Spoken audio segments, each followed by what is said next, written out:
So Okay. around 6th, 7th grade, I stopped going to Brentwood, and then I started going to John Muir, which was like right across the street from where my mom worked. One thing I noticed off top going to John Muir was how far behind they were academically.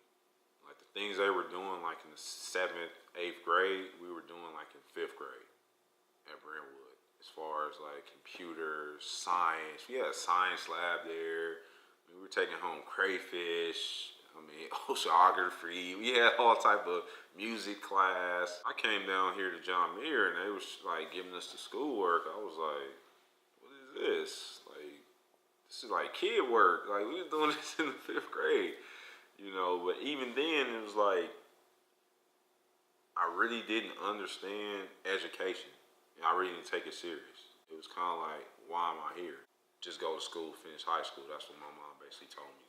Just finish high school, you'll be okay. Which most inner city kids' parents tell them, just finish high school and you'll be able to get a job. And basically that's the only reason why I was going, but I really didn't want to go. My dad worked at, he was a forklift driver. My mom worked was a cashier. So it was kind of like, I really didn't want to do what they were doing, for a living. So it was kind of like, why am I here? So, I mean, I went. I did well in school. I did okay. I think I could have did a lot better if I really applied myself and had a goal behind it. And it was like, okay, you're going for this, so you can go to this college to do this, to make this amount of money, which will get you the house in Brentwood, that will build your credit to where you can do this, this, and this. Then it would have made more sense to me. But back then, I didn't know all those type of things. All I knew was just finish high school, like everybody else. But everybody else I seen with a job was basically struggling. Living in the ghetto, so it was like huge reward. But then the street hustlers, I'm looking at them, they having fun, they got the women, they got the cars. I'm looking like, I want that. That makes more sense to me with the Brentwood lifestyle than to just finish school and then what. So like I said, once I actually around 12 was banging, claiming Hoover, and then like as I got a little bit older, really started getting more involved, more dedicated to the gang scene.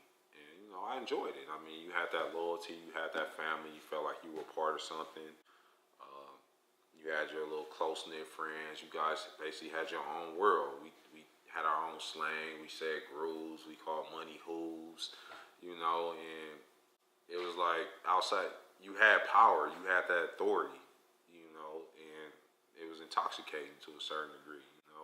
And I noticed the more you acted crazy, the more stuff you did, the more props you got, the more respect you got. When you go to the parties, people know you, they saying your name, they glad to see you because they know you with the business.